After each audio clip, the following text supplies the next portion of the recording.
Bismillahirrahmanirrahim. Assalamualaikum warahmatullahi wabarakatuh. Waalaikumsalam warahmatullahi wabarakatuh. Alhamdulillah wassalatu wassalamu ala sayyidina Muhammadin ibni Abdillah wa ala alihi wa sahbihi wa mawalah. Rabbi srahli sadri wa yassirli amri wahlul uqdatam min lisani yafqahu qawli amma ba'du. Puji serta syukur marilah kita panjatkan kehadirat Allah Subhanahu wa Ta'ala, karena berkat rahmat dan karunia-Nya kita dapat berkumpul di tempat yang insya Allah berkah ini dalam keadaan sehat walafiat.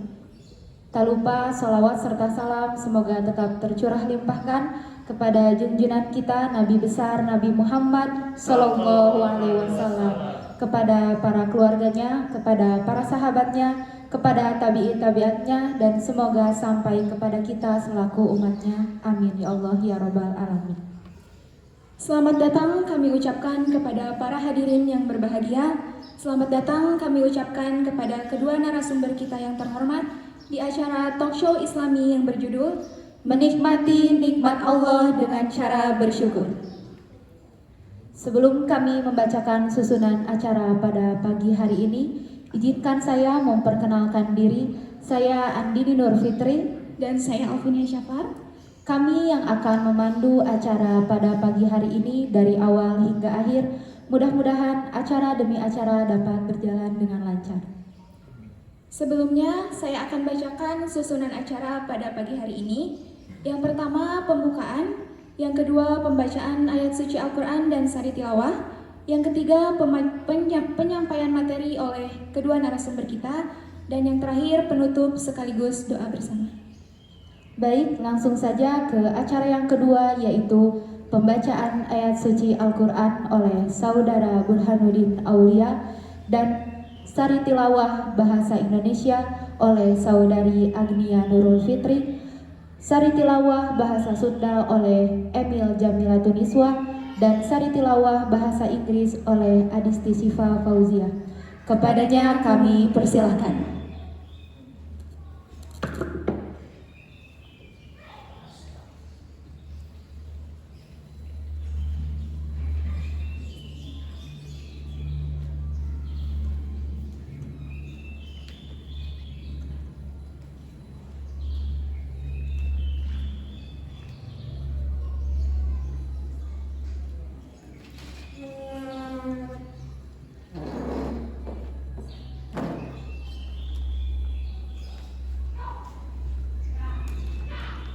Bismillahirrahmanirrahim. Assalamualaikum warahmatullahi wabarakatuh. Waalaikumsalam warahmatullahi wabarakatuh.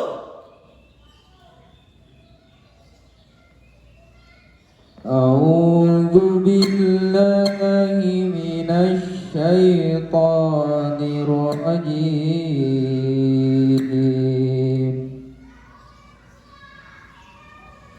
Bismillahirrahmanirrahim. Fadhkuruni azkurkum washkuruli wala takfurun. Ya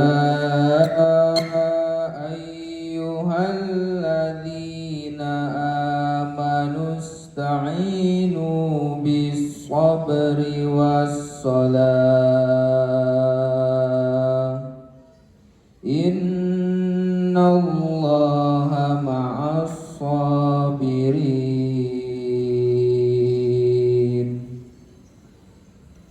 Wala taqulu liman yuqtalu fi sabilillahi amwat bal ahya'u walakin la tash'urun.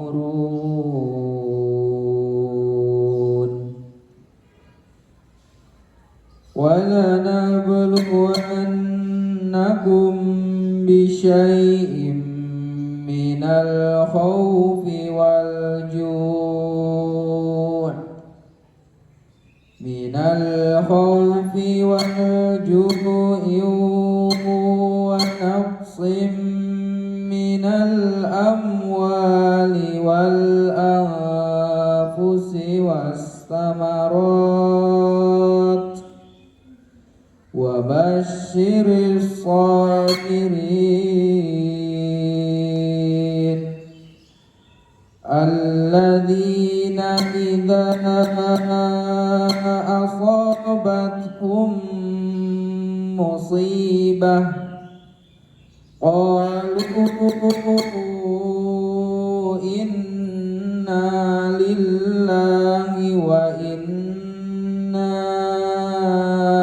إليه راجعون.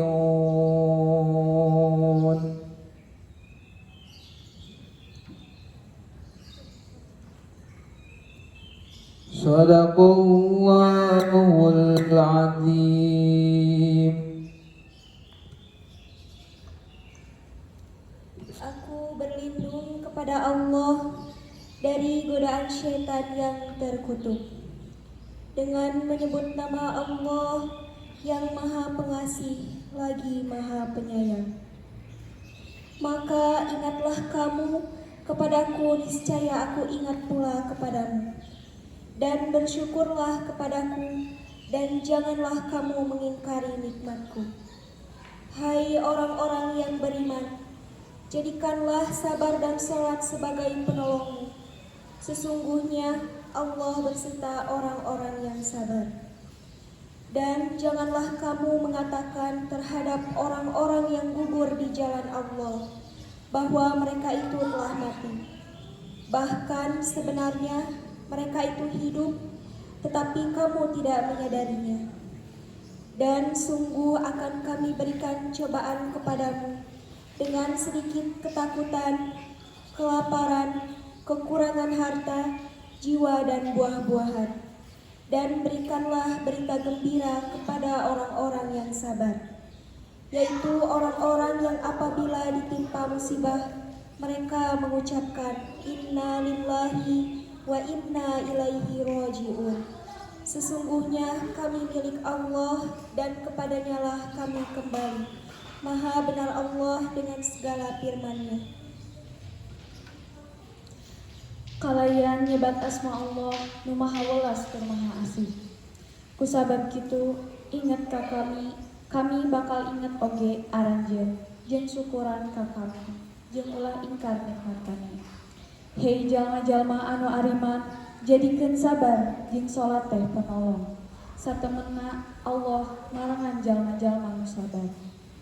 Jeung ulang ngomong ka jalma-jalma anu dipaehan di jalan Allah, yen maranehna geus maot, malah sabenerna aranjeunna hirup tapi anjeun teu sadar. Jeung satemenna kami baris mere cobaan ka aranjeun ku saeutik sieun, kalaparan, kakurangan harta, jiwa jeung buah-buahan, jeung bejakeun ka jalma-jalma anu sabar. Nyaeta jalma-jalma anu nalika ditimpa musibah maranehna ngucap inna lillahi wa inna ilaihi raji'un. In the name of Allah, the most gracious, the most merciful. Therefore remember me, I will remember you. Give thanks to me and do not reject me. O you believe, ask for help with firmness and prayer. See, Allah is with those who are patient. And call not those who are slain in the way of Allah did. No, they are alive, it's just that you don't notice it. And surely we shall try you find something of fear and hunger, and loss of wealth and souls and crops. But give glad tidings to the steadfast, who say, when a misfortune strikes them, behold, we belong to Allah, and behold, to Him we return. Allah Almighty speaks the truth.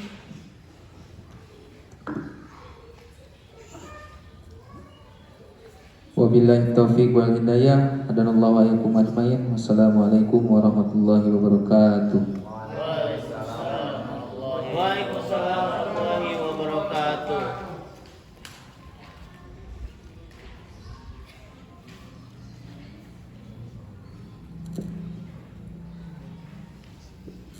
Hadirin yang berbahagia, kita telah berada pada acara inti kita, acara yang ditunggu-tunggu, yaitu pemaparan materi oleh kedua narasumber kita yang sangat luar biasa. Kepada yang terhormat Bapak Haji Ahmad Tajul Arifin Wahid dan Bapak Haji Ahmad Abkar Hisan, kepadanya kami persilahkan.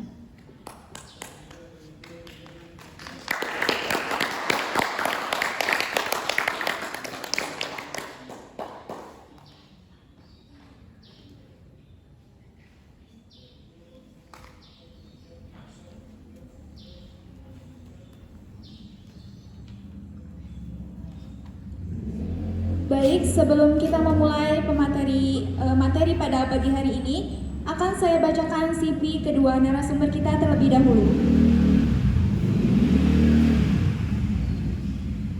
Yang pertama, nama Ahmad Abkar Hisan, lahir di Purwakarta pada 7 Januari tahun 2001 dan sekarang tinggal di Kecamatan Bungursari, Kabupaten Purwakarta. Riwayat pendidikan: SDN 1 Bungursari, MTSN Purwakarta, MAN Purwakarta, dan sekarang menempuh pendidikan di Universitas Islam Negeri Sunan Gunung Jati Bandung, Prodi Manajemen Haji dan Umroh. Pengalaman: Ketua Himpunan Alumni Santri Tarbiyah Islamiyah Purwakarta, Keluarga Mahasiswa Purwakarta, Ketua Irma Bungursari,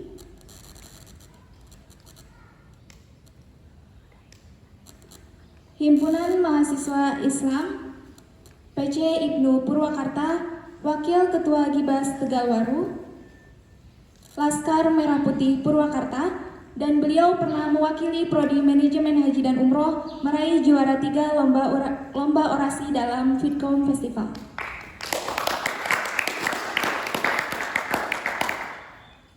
Selanjutnya, nama Ahmad Tajul Arifin Wahid, lahir di Bandung 22 Juni tahun 2000 dan sekarang bertempat tinggal di Kampung Cibiru Hilir, Kota Bandung. Riwayat pendidikan: SDN 6 Cibiru, MTS Al-Falah Cicalengka, MA Al-Falah Nagreg, dan menempuh pendidikan sekarang di Universitas Islam Negeri Sunan Gunung Jati Bandung, Prodi Manajemen Haji dan Umroh. Pengalaman: Ketua OSIS MA Al-Falah Nagreg tahun 2018-2019, Ketua Bidang Kesehatan Ponpes Al-Quran Al-Falah Nagreg, Ketua Ranting Ansor Cibiru Hilir, Pengurus PMI Rayon Dakwah dan Komunikasi UIN Sunan Gunung Jati Bandung. Sebelum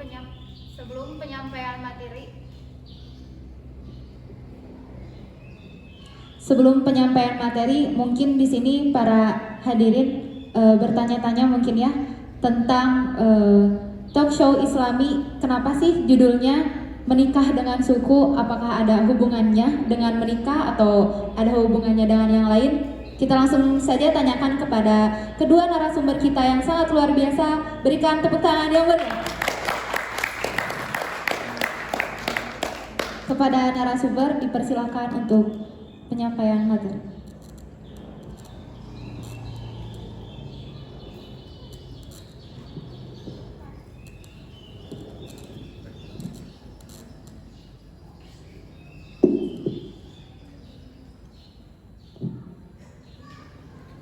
Bismillahirrahmanirrahim. Assalamualaikum warahmatullahi wabarakatuh. Waalaikumsalam warahmatullahi wabarakatuh. Alhamdulillahilladzi qad wafaqa lil ilmi khairi khalqihi walittuqa. Allahumma shalli wa sallim ala sayyidina Muhammadin wa ala alihi wa sahbihi ajma'in, amma ba'du. Pertama-tama dan yang paling utama, kita bersyukur pada hari ini masih bisa dikumpulkan dalam acara talk show keislaman yang berjudul menikah, menikmati nikmat Allah dengan cara bersyukur, yang nanti itu di depannya berhubungan dengan jodoh, pati bagja dan celaka. Sebelum kita mulai, semoga salawat dan salam tetap tercurah limpahkan kepada Habibana wa Nabiyana wa Maulana Muhammadin sallallahu alaihi wasallam. Pada kesempatan ini kita semua masih diberikan nikmat oleh Allah Subhanahu wa taala, nikmat kesehatan, nikmat kehidupan. Karena nikmat kematian itu pasti menunggu di hadapan kalian semuanya. Maka dari itu Allah Subhanahu wa taala memerintahkan kepada hambanya untuk selalu bersyukur. Baik kecilnya nikmat itu harus disyukuri. Karena Allah berfirman dalam surat yang berbunyi, la in syakartum la zidannakum wa la in kafartum inna adzabi lasyadid.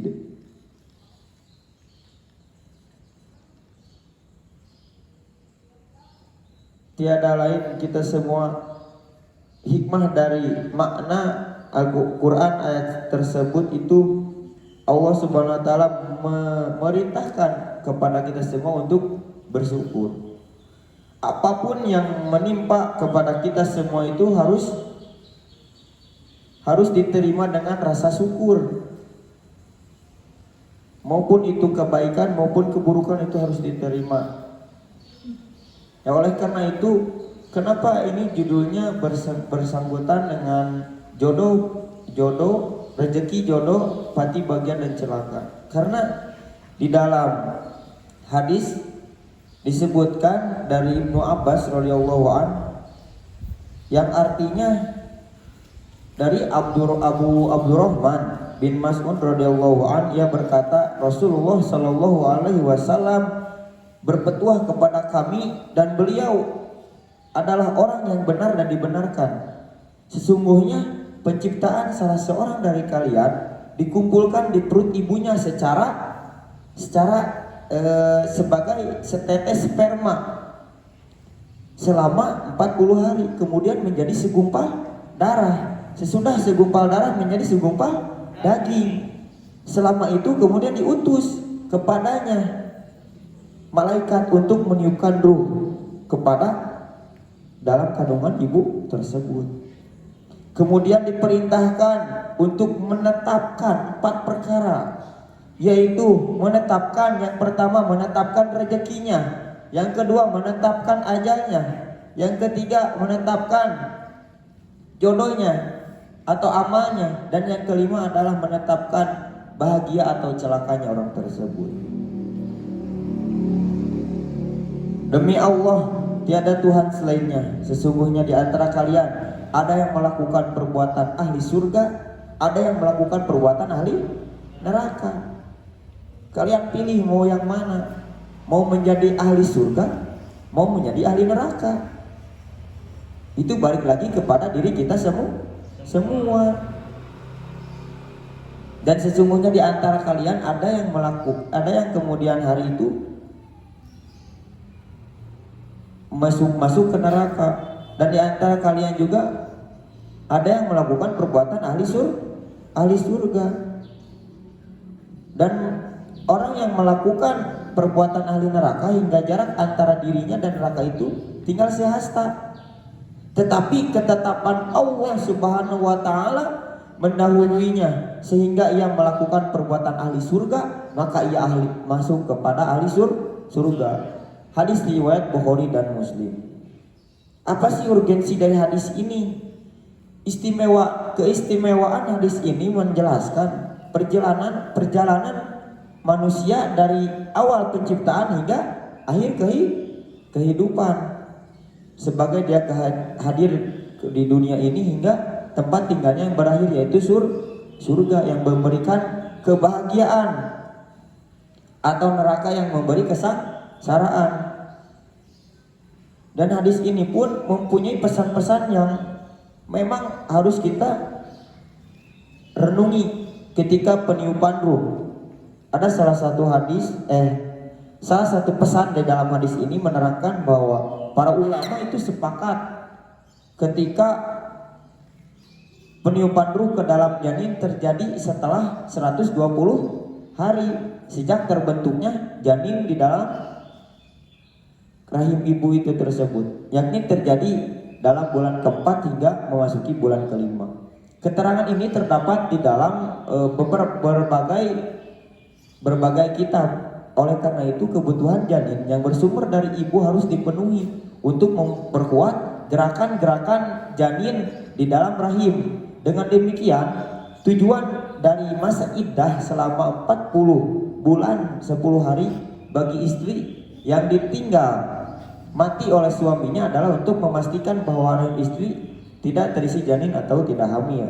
Maka setiap sesuatu yang dilarang atau diperintahkan oleh Islam itu semua mempunyai faedah masing-masing. Tidak ada perintah dari agama Islam itu yang memerintahkan kepada kejelekan, semuanya memerintahkan kepada kebaikan. Terus ruh dimaknai sebagai faktor pemicu kehidupan manusia. Urusan ruh ada di tangan Allah SWT semata, seperti dijelaskan Allah dalam Al-Quran surat Al-Isra ayat 17 yang berbunyi, Al-Isra ayat 85 yang berbunyi, yang artinya, dan mereka bertanya kepadamu tentang ruh, katakanlah ruh itu termasuk urusan Tuhanku, dan tidaklah kamu diberi pengetahuan melainkan sedikit. Dalam kitab Syarah Muslim karya Imam An-Nawawi menyebutkan bahwa ruh adalah eksistensi halus yang berjalan dan merambat di dalam tubuh, seperti beredarnya air di dalam kayu yang subur. Dalam Ihya Ulumuddin, Imam Al-Ghazali menjelaskan bahwa ruh adalah unsur murni yang bergerak di dalam tubuh. Kemudian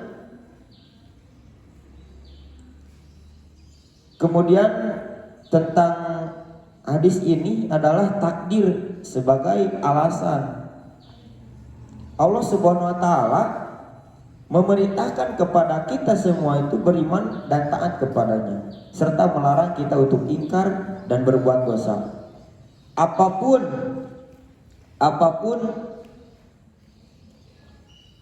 yang Allah Subhanahu wa taala takdirkan kepada kita tidak akan pernah mengetahuinya dan tidak pernah dibebani untuk mengetahuinya. Oleh karena itu, orang yang sesat, orang yang ingkar, dan pasti tidak boleh berdalih dengan ketentuan dan keinginan Allah Subhanahu wa taala sebelum hal tersebut terjadi. Karena Allah berfirman dalam surat At-Taubah ayat 109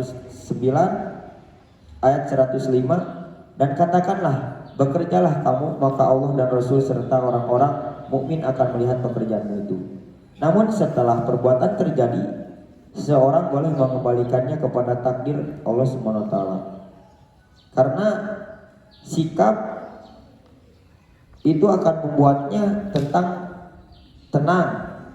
Sikap itu akan membuatnya tenang terhadap keputusan Allah Subhanahu wa taala. Akan tetapi, sikap ini harus dibarengi dengan kesadaran bahwa semua ketentuan Allah Subhanahu wa taala adalah yang terbaik secara lahir dan batin. Jadi ketika kita merasa kurang atau merasa tidak sempurna, karena seluruh makhluk itu tidak ada yang sempurna, semuanya memiliki kelebihan, semuanya memiliki kekurangan. Jangan sampai kita kufur terhadap nikmat-nikmat yang Allah telah berikan kepada kita semua. Minimal ketika kita mendapatkan rezeki sehat, rezeki makan, nikmat sehat, nikmat Islam, nikmat iman dan nikmat ihsan, kita harus mensyukurinya dengan minimal dengan mengucapkan alhamdulillah, alhamdulillah, alhamdulillah. Meskipun kita belum bisa mensyukurinya dengan nikmat, dengan sikap nikmat tersebut, minimal dengan ucapan. Sebelum bersyukur dengan sikap, minimal dengan ucapan. Jangan sampai kita iri terhadap rezeki yang orang lain miliki.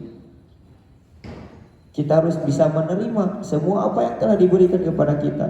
Masalah rezeki, jodoh, kematian dan kebahagiaan itu kembali lagi kepada kita. Meskipun itu sudah ditetapkan oleh Allah Subhanahu wa taala, kita juga harus bisa menerima dan memperjuangkan hal tersebut. Kita ingin kaya harus bekerja. Kita pengen jodoh harus mencari meskipun itu sudah ada. Jangan kayak aliran Jabariyah. Jabariyah itu mempercayai bahwa semuanya adalah kehendak Allah. Begitu. Jadi intinya kita bersyukur dan bersyukur. Jangan sampai kita kufur. Nikmati apa yang ada, karena ada quotes yang mengatakan bahwa kehidupan ini adalah seni untuk menerima dan menjalani. Mungkin sekian yang bisa saya sampaikan. Mohon maaf kurang lebihnya. Al-Fakir hanya bisa menyampaikan pesan-pesan dalam hadis yang diriwayatkan oleh Ibnu Abbas radhiyallahu anhu. Sekian dan terima kasih. Wabillahi taufiq wal hidayah. Wassalamualaikum warahmatullahi wabarakatuh.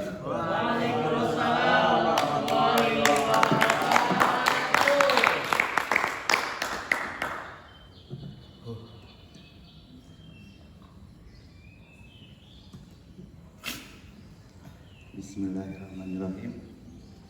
Terima kasih kepada Ustadz Tajul atas pemaparan tentang jodoh pati bagja cilaka, menikah dengan suku ya, menikmati nikmat dengan syukur ya.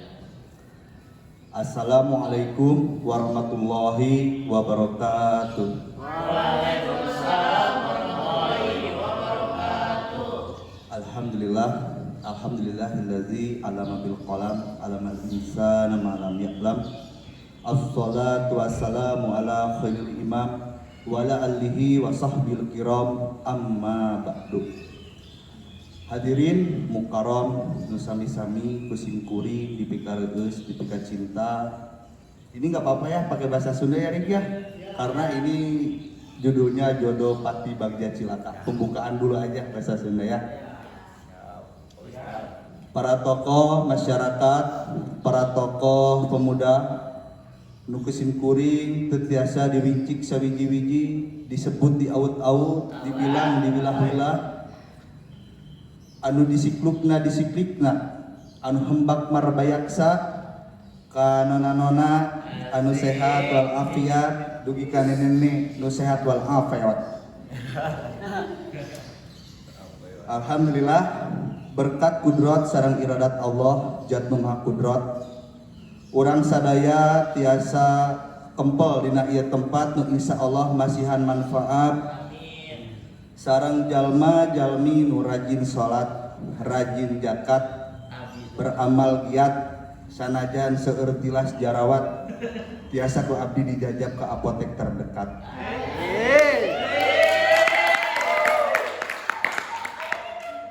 Puji syukur hayu urang sami-sami sandakeun ka Allah Rabbul Ghafur, Pangeran anu Maha Luhur, ngamulungsurkeun rahmatna henteu kacatur, nu parantos tiasa mere kufur nikmat ka urang sadaya. Abdi di dieu hoyong ngajelaskeun jodoh pati bagja cilaka, bahasa Sunda. Ketika Islam dikaitkan dengan Sunda teh nyaeta anu nyusun dina dada.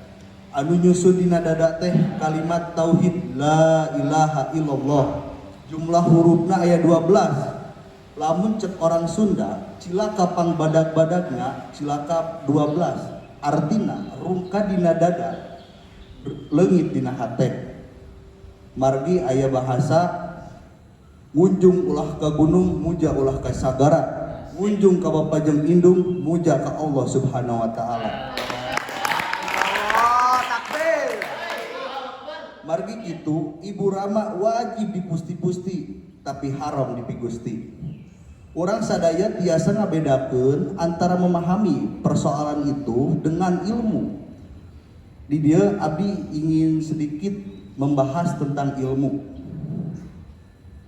Hirup piku kahirupan di era ayeuna bermuara nyaeta pada angka 40-60. 40% manusia aktif dan produktif.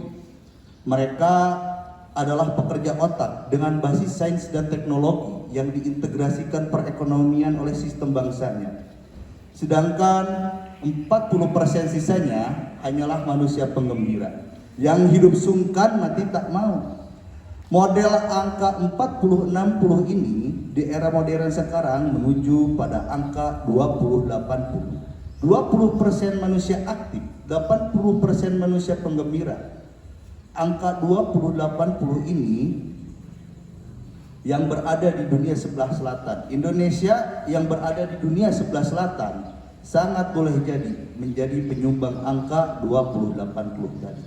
Nah, melihat di sini, fakta ini menunjukkan bahwa sebagai sebuah bangsa kita masih menghadapi persoalan serius, yaitu persoalan rendahnya kualitas sumber daya manusia. Bukankah Allah Subhanahu wa taala sudah mengisyaratkan tentang ini di dalam surat Al-Isra ayat 70? Bismillahirrahmanirrahim. Walaqad karamna bani Adam wa hamalnahum fil barri wal bahr wa razaqnahum min thayyibati wa fadalnahum ala katsirin mimma khalaqnahum tabdila. Dalam ayat ini Allah berfirman sebagai landasan metodis. Apabila manusia dapat mengatur dirinya, dia akan dapat menaklukkan lautan. Apabila manusia dapat mengatur dirinya, dia akan menaklukkan daratan. Apabila manusia dapat mengatur dirinya, dia akan mendapatkan rezeki yang halalan thayyiban. Tadi kita kaitkan lagi dengan tema rezeki.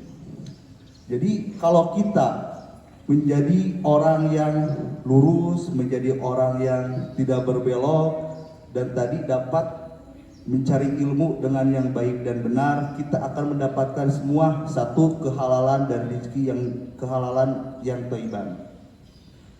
Jadi pada inti maksud walaqad sarafna atau walaqad karamna bani Adam menurut Ali As-Sobuni di dalam Sofatut Tafasir jilid 2 halaman 170, walaqad karamna bani Adam anjami'il makhluqat bil aqli wal ilmi wan nut.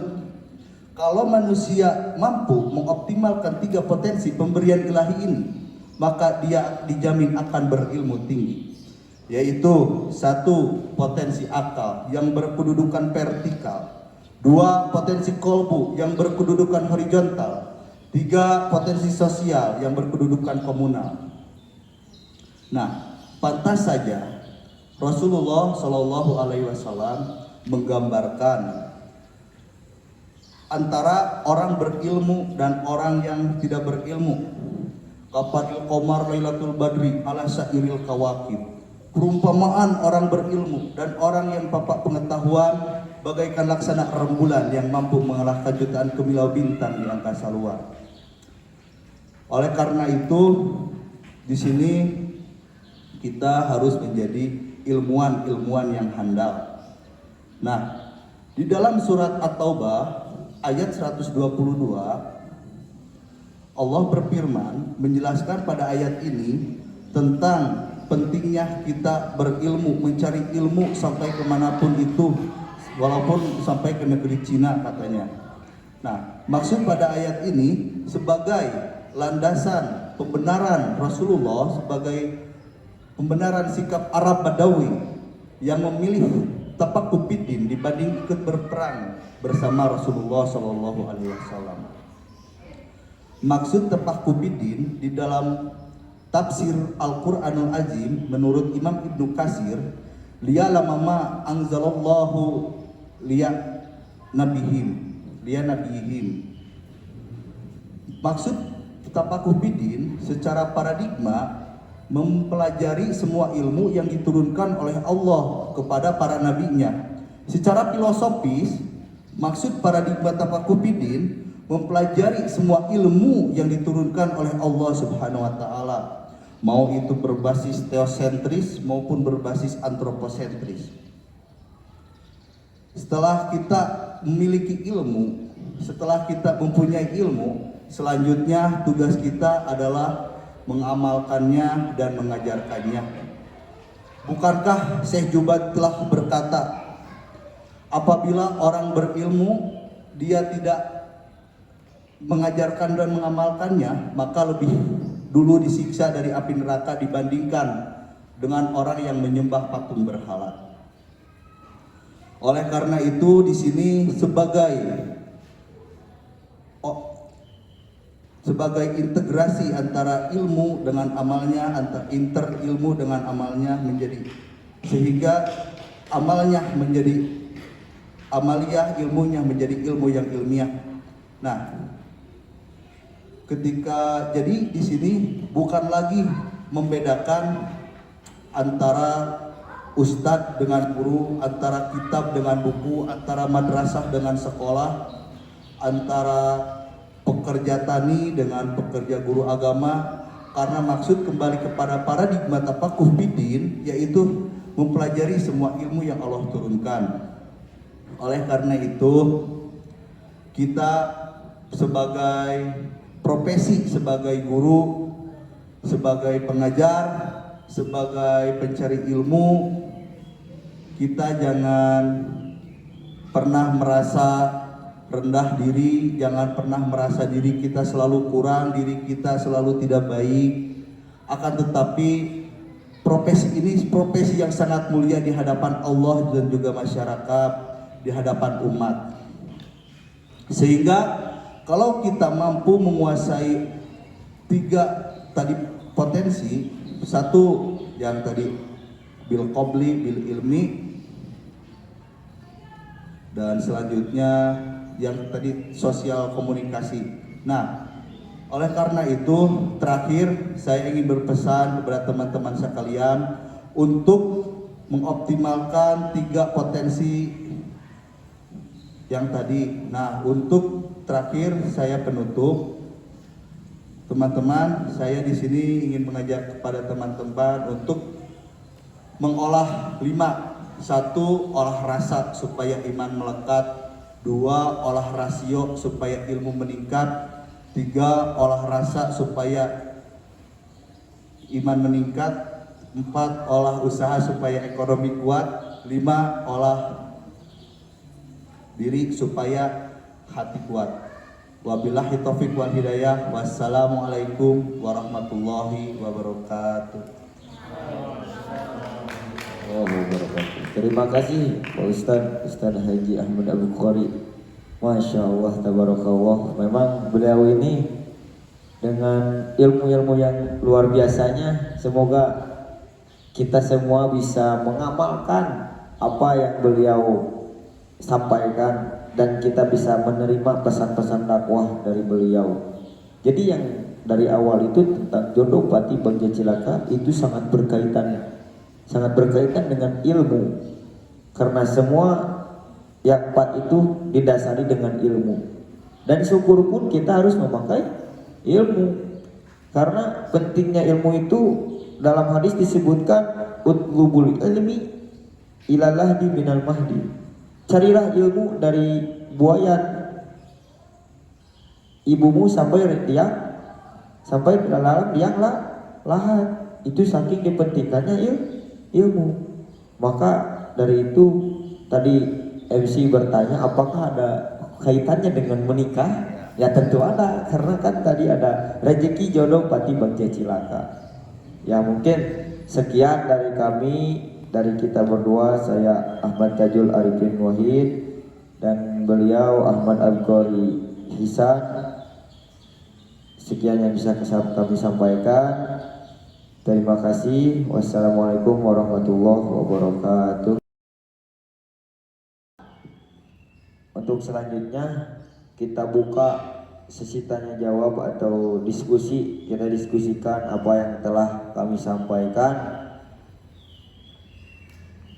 Kepada yang ingin bertanya, maka silahkan ditunggu di sumber suara. Maka silakan ke depan.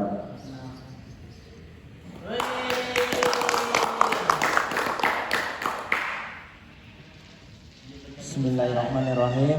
Assalamualaikum warahmatullahi wabarakatuh. Izin memperkenalkan diri, nama saya Mansur Nenoliu. Saya dari jurusan Manajemen Haji dan Umroh. Di sini saya akan mau bertanya. Tadi saya dengar dari Buya Abkori menjelaskan tentang ilmu. Nah, di sini saya akan mau bertanya. Nah, apa itu perbedaan ilmu dan pengetahuan? Perbedaan ilmu dan pengetahuan. Mungkin itu saja yang saya tanya. Mohon penjelasannya dari Buya Abkori.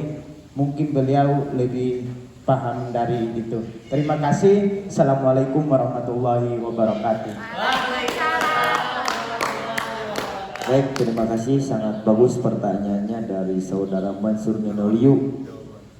Pertanyaan Mansur itu Buya perihal tentang ilmu dan pengetahuan. Jadi beliau itu menanyakan bahwasanya apa sih perbedaan antara ilmu dan pengetahuan? Di mana letak bedanya, Bang? Ya baik, terima kasih kepada saudara Mansur Nenoliu yang telah bertanya apa yaitu ilmu dan pengetahuan, perbedaannya. Ilmu itu adalah kumpulan-kumpulan yang sudah teruji kebenaran dan faktanya. Sedangkan pengetahuan itu adalah informasi yang telah terjadi.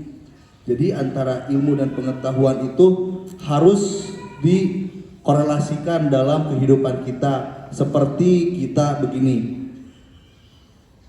kita berilmu, kita memiliki ilmu, kita berdoa kepada Allah, tetapi pengetahuan kita kurang. Sedangkan berdoa itu tidak dibarengi oleh bergeraknya kita, mencarinya kita. Nah, itu perbedaannya.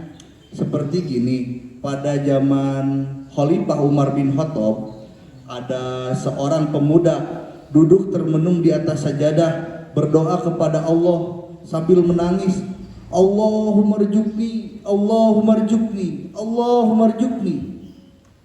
Lalu Umar bin Khattab melihatnya, lalu menghampiri orang tersebut. Seraya dibentaknya, ya syabab, la yaqudan ahdukum antala bihi wa huwa yaqul ya habawa wa rafiddah.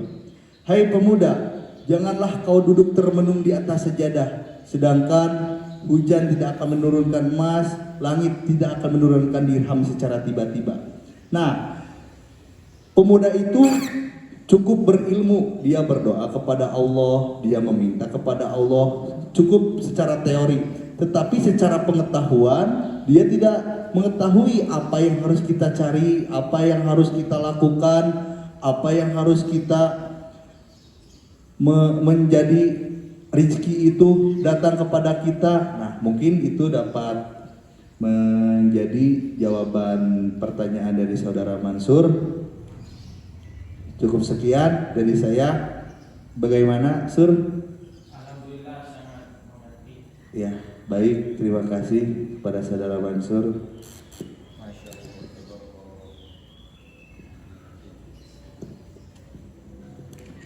Masya Allah, Masya Allah. Alhamdulillah ya, Buya Abkori telah menjawab yang dipertanyakan oleh saudara Mansur tentang ilmu dan pengetahuan.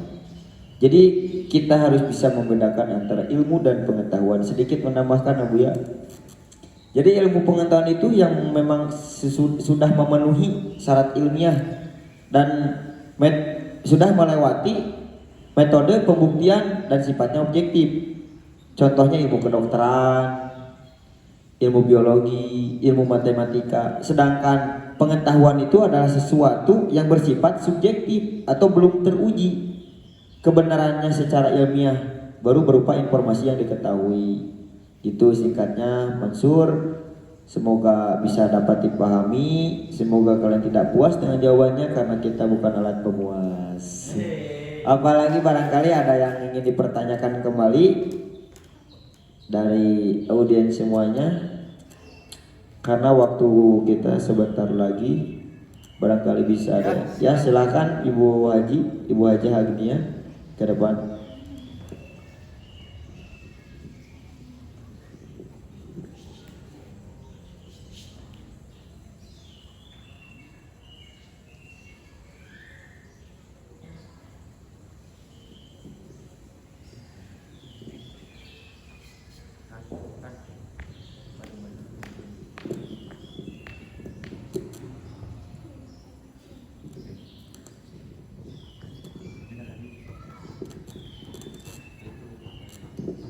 Ya, sebelumnya izin bertanya kepada pemateri. Dalam Al-Quran kan disebutkan bahwasanya la yukallifullahu nafsan illa wus'aha. Allah tidak membebani seseorang melainkan melebihi kemampuannya.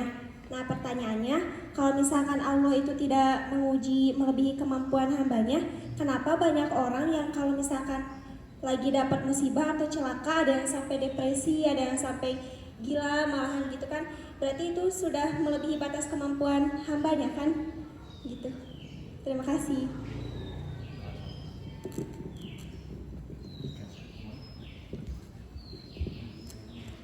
Oke, ya terima kasih, pertanyaannya sangat bagus. Ini berkaitan dengan tafsir surat Al-Baqarah ayat terakhir. La yukallifullahu nafsan illa wus'aha laha ma kasabat wa 'alaiha ma iktasabat. Inna rabbak. Oh, udah segitu ya. Kenapa katanya tadi pertanyaannya Allah itu tidak akan memberikan cobaan atau ujian kepada seorang hamba di luar kemampuannya.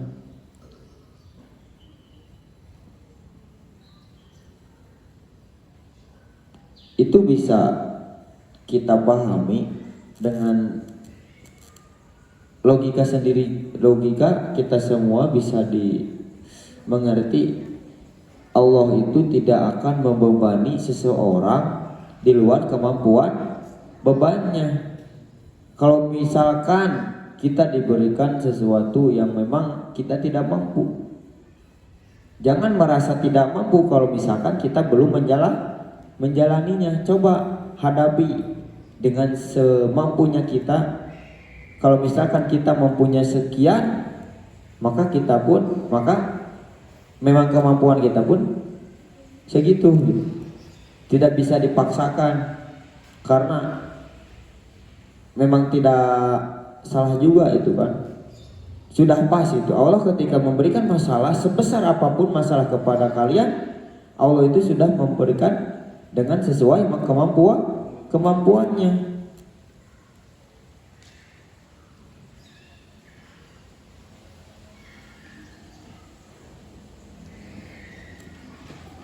Izin menambahkan untuk pertanyaan saudari Agnia tadi, la yukallifullahu nafsan illa wus'aha, itu artinya yang tadi saudara Tajus sebutkan. Nah, mampu ujian itu mampu atau tidaknya tergantung diri kita. Jadi ketika kita diuji, ketika kita banyak musibah, kita jangan duduk termenung saja di rumah dan lain-lain. Saya sarankan untuk orang yang terkena musibah, untuk orang yang mempunyai masalah, melakukan 4 sil. 1. Silatul ilmi, 2. Silatul jasadi, 3. silaturahim. Nah, kenapa harus dengan melakukan 3 sil itu? Ya, 1. Silatul jasadi, kita harus berbenah diri, introspeksi diri, harus mengembalikan diri kita menjadi diri yang lebih baik. Jangan sampai diri kita bisa rendah diri. Nah, kenapa juga harus melakukan silaturahim? Karena bukan kalian saja yang mempunyai masalah, semua orang itu mempunyai masalah. Untuk silaturahim, kunci untuk penyelesaian masalah itu adalah silaturahim. Tidak bisa dipungkiri, dengan silaturahim semua akan bisa terselesaikan, beban akan terpecahkan. Itu dengan silaturahim. Nah, dengan silatul ilmi, dengan ilmu, selesaikan dengan ilmu. Jangan memakai hawa nafsu, jangan memakai hal-hal yang dapat merugikan diri kita sendiri. Nah, saya jamin dengan melakukan teori 3 sil tadi yang saya sebutkan, 1 silaturahim, 2 silatul jasadi, 3 silatul ilmi, itu beban akan terpecahkan dan terselesaikan. Mungkin begitu dari pertanyaan saudari Agnia. Apakah puas? Ya, terima kasih. Ya. Baik. Selanjutnya, apakah ada yang ingin bertanya?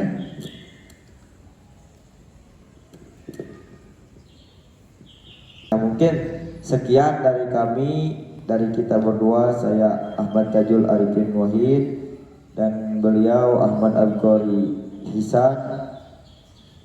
Sekian yang bisa kami sampaikan. Terima kasih. Wassalamualaikum warahmatullahi wabarakatuh. Saya kembalikan lagi kepada MC untuk melanjutkan acara ini.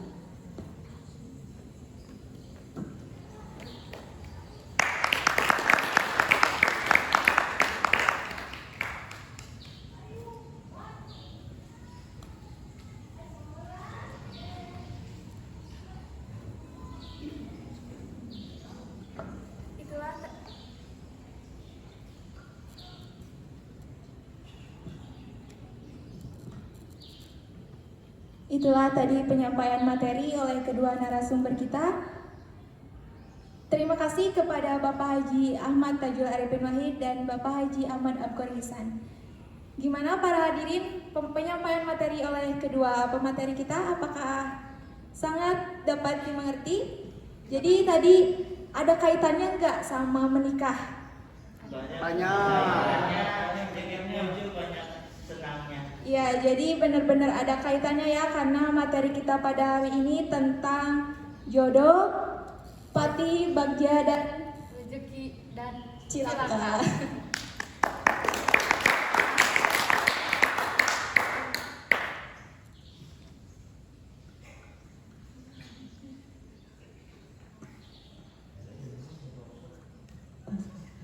Langsung saja ke sebagai penutup. Mari kita sama-sama berdoa yang akan dipimpin oleh Saudara Alif Mutakin. Kepadanya kami persilahkan.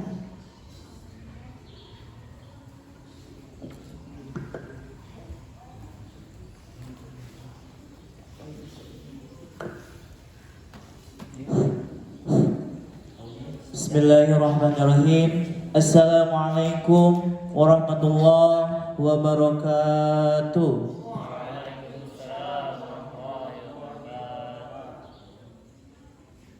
Bismillahirrahmanirrahim.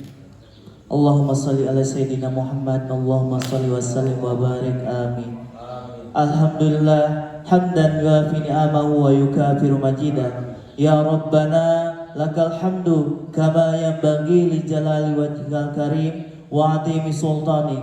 Allahumma inna nas'aluka salamatan fid din wa 'afiyatan fil jasad wa ziyadatan fil ilmi wa barakatan fil rizqi wa taubatan qoblal maut wa rahmatan indal maut wa maghfiratan ba'dal maut.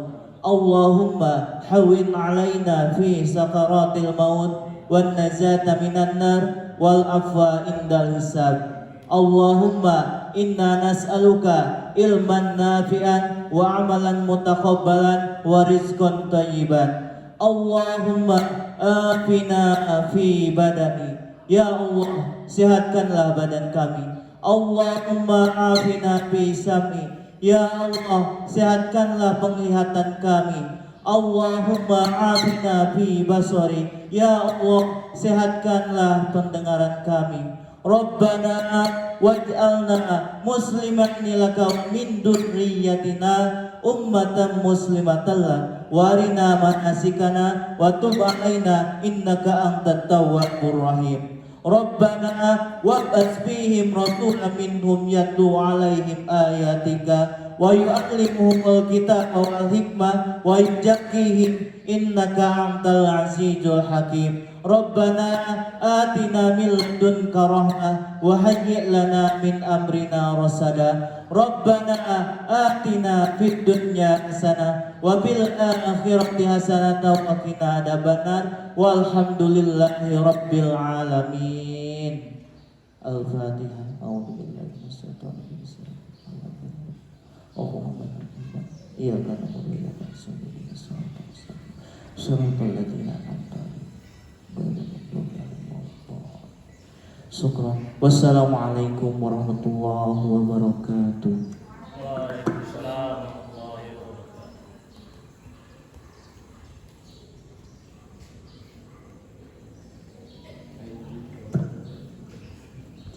Terima kasih kepada Saudara Alif Mutakin yang telah memimpin doa. Mudah-mudahan doa yang dipanjatkan dikabulkan oleh Allah Subhanahu wa taala.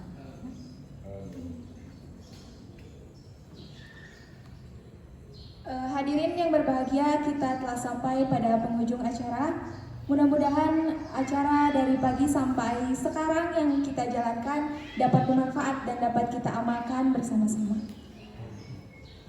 Kami selaku pembawa acara memohon maaf bila terdapat kekurangan, kesalahan, atau kekeliruan karena kalau kesempurnaan itu lagunya Rizky Febian.